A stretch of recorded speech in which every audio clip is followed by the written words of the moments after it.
Hey, what's up, YouTube? Mike here. Just leaving a job. It was a GE dryer. It didn't start. So as soon as I got there, opened the door, seen the light on. Next thing I do, turn the knob. Once I turned the knob, I already knew what it was. The knob. You know, those GEs and their knobs, man. Just wanted to bring that up real quick. But today I wanted to make a video.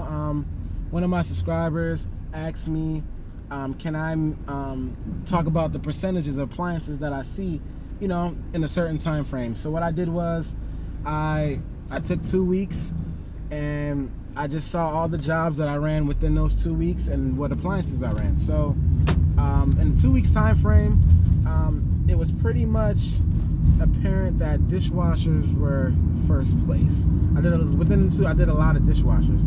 Then it was washers, then it was fridges, then it was dryers, then it was, you know, ovens and so on. So sometimes it's reverse. Sometimes I get a lot of dryers. Sometimes I get a lot of washers. It's different times. But I will say, it's kind of exciting when you see different things different days. So another thing too, he asked me quick versus long repairs. So out of those 2 weeks, I only had 3 jobs that were actually long repairs. And to me, long repairs, I would say, are over an hour. Anything over an hour to me is long. So yeah, 3 jobs. And one was a transmission on a Maytag's Bravos, changing the gear case on that. Another one was a Maytag Neptune, and that was the motor conversion kit.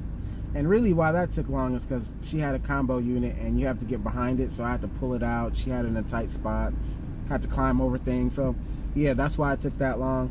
And another one was what was it? Was it bearing assembly? It might have been. So yeah, and out of the 2 weeks I didn't get any calls about any compressors. So but last month, in the month of July, I had 3 calls that were charge ups. So that's another thing in appliance repair. I might have said I don't do seal systems now. I have, but you still, if you don't do them at all, you don't learn, or if you choose not to, you still need to learn about seal systems. You still need to know high side, low side. You need to know evaporator coil, condenser coil, so on and so forth. You have to know every aspect of the refrigerator just because you don't work on it. So when I'm tapping into a line, first you need to know which line you can tap into. Most of them is kind of apparent. Some of the older ones you have to kind of know, but and then you need to know how to read your gauges and how much ounces go in and so forth. So it's a lot of things that you need to keep up with when you're you know, doing appliance repair. And that's why I encourage people to watch videos. So hopefully I answer this question. It's kind of hard to say what I'm gonna do, you know, in a week's time sometimes, because I don't know, you know. Today, this week has been busy so far. Yesterday I had 6 jobs. Today I have 8, but it's not, say, 8 places I have to go. 2 is in one home. So I just have 7 places I have to go. So luckily 3 of them are installs though. 5 of them are new jobs. So yeah, I'm going to yeah, getting a lot of messages today. What else I wanted to talk about was I wanted to shout out Appliance Bootcamp. I watch a lot of you guys content, you know, especially the business aspect about appliance repair. I watch a lot of that, so I wanted to you know, make sure I show love. But yesterday I watched a video on the ideal candidate for the Appliance Bootcamp, and he was talking about from 35 to 55 and that age range, which I'm definitely not in that age range. But he was talking about, somebody referenced my video when he was saying the younger techs having, you know, not saying I don't have any issues, but yeah, I get a lot of comments of, you know, hey, you sure you know what you're doing, or you sure you're gonna fix it? Not even me working on anything. That's just me walking in, seeing my face. Because once I start talking and opening my mouth, it's a wrap. You know, they know. Usually that's how it goes. So yeah, if you're young looking, getting into this industry, be prepared. You are going to, get the looks of being inexperienced, which is fine. I don't mind it at all, because I know I have the experience. But it's okay. You're gonna deal with that. There's nothing you can do about that. And the mature guys, what I'm talking about is what he was talking about, between 35 and 55. Guys who got some grays and some whiskers, and people tend to think they have more experience, or they know more of what they're doing because they probably were doing it a little longer than, say, someone that looks like my age. So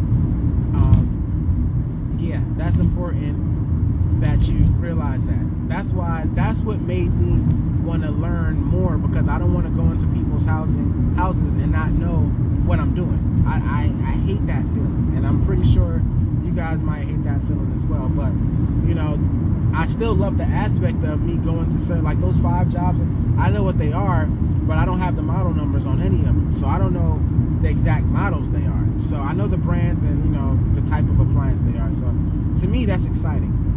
That's the exciting aspect, a part of my job, being experienced. So when you're experienced, that becomes something you might look forward to. But when you're not experienced and you're going, you might want to know, because you don't want to take an hour or 2 hours at one house just to diagnose. That's too much time.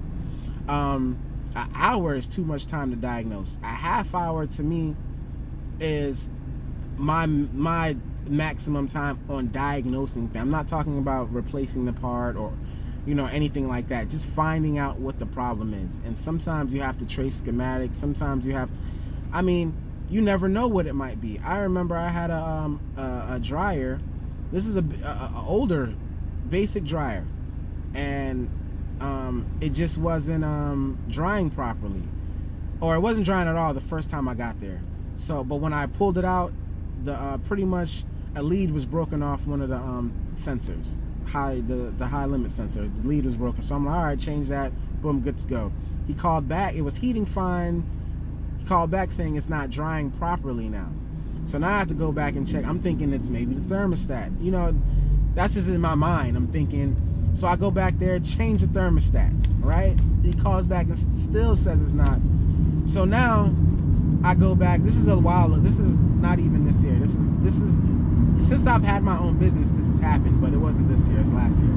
So now I go back and I'm like, you know what? I need to stop doing that. I need to actually sit here, trace these trace where the power is going, and what's, long story short, ended up being a timer. Even though the timer was advancing properly, certain points in it, because he used the very dry cycle, certain points wouldn't make contact, wouldn't send power to the full cycle. So it just, I had to, and what I did in that, I guess my troubleshooting is different from a lot of people. What I'm used to doing a lot of times is process of elimination. I'll eliminate things first, and then they'll point me into the right direction where I need to go. Everybody's different, that's the fastest to me, and I'm pretty fast, I would say. I would think I get it a lot. So yeah, what's this?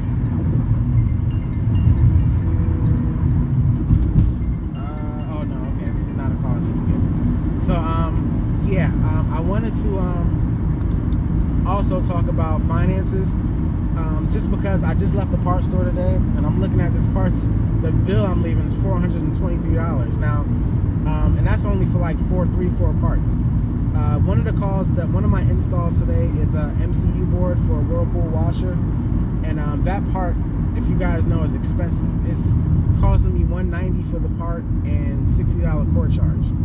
That just is what it is, and it got approved through the warranty company, but I'm not I'm picking up the part myself, putting it on. I gotta wait for my money. So the point I wanted to make was, for the new guys that are applying to warranty companies, make sure that you read in the contract that they have an option to send parts, because if they're not sending parts, you're stuck with trying to order parts using your own money that you might not have yet. So that's one thing I think I've said in my other videos: put money up for parts. You're gonna need that, because if you get with a warranty company that doesn't do it, they're not gonna send parts. You're gonna have to get it yourself. And like I've explained before, I might have explained in comments or anything like that, but like I said, the markup that you get from parts is, for me, that's essential to me, because it can be anywhere from $50 to $100 markup on a part that added on to my labor. So that's why me personally like to get parts myself, because I might have got a part approved for a certain amount, check another website, and it might be cheaper than what I actually initially thought I was going to buy the part for. So it's happened like that. And like I said, you want to make sure you put money aside. That's the main thing with not even just for parts, but just anything that might happen, vehicle repairs, something might happen to you, you never know. So put money aside, especially when you're young, because that's what made me bring that up. Watching that live stream was, he was talking about the age brackets, and he was showing the younger guys in the 20s usually blowing money or not thinking about the long run. And man, I started young thinking about stuff like that, so it was just like, I'm trying to retire early. I'm not trying to be 60 years old doing this. My old boss, when I was working for another company, he's an older black guy too. He's been doing it for 30 plus years, and he could have been out. He said, I could have been out. It's just that I wanted to give younger guys an opportunity and a chance to learn a skill set and to make money out here. And he told me that when I was like 7-8 years in. He's like, Mike, I'm just tired right now. I can shut down, but I know you out here making it work and blah blah. So it's just like, once you set yourself up, you can retire early. Make investment. He has other investments that he does and stuff like that. So that's kind of like my mentor. He taught me everything I needed to know to get myself started. And now I pick up information for, like I said, I watch Mike on Appliance Bootcamp. I pick up information over there on stuff about the business aspect of it. Being a technician, there's so much information on the internet, not just YouTube, where you can, because I don't just get all my information from YouTube. Everything is not on YouTube, especially documentation you need for certain, machines. So you can't, but if you need to learn how to disassemble and taking things apart, oh yeah, I still watch things on YouTube sometimes to take apart new stuff. I haven't seen a lot, but once you have the experience to take apart things, it kind of comes with you going. It's like you're not even worried about it anymore, really. So that's pretty much it. Yeah, but when you're out here young trying to do it, it is possible, and that's the main reason why I want to start this channel. I've known a lot of older guys who've done it, and not really, like in my area, I don't know anybody that's as young as me, honestly. All the guys I meet are older than me, and they ask me, I've had older guys that work for companies ask me, how'd you do it, how much money you did it take, and I'm like, I always say, I'm like, I didn't have a set amount of money I put up to do it. I just said, okay, let me start my LLC. It was this week, took this much money out my check to do that. Then next week I took that much money out my check to do this. Get insurance, because I kind of already knew what I needed to get with the warranty companies, because working for a company, I've actually looked for appliance companies for my boss. Hey, we should get with this company and see it with, and work, like American Home Shield. I don't do work for them because I've done work for them in the past, and I kind of know how they operate. So a lot of people do, and a lot of people get a lot of work from them.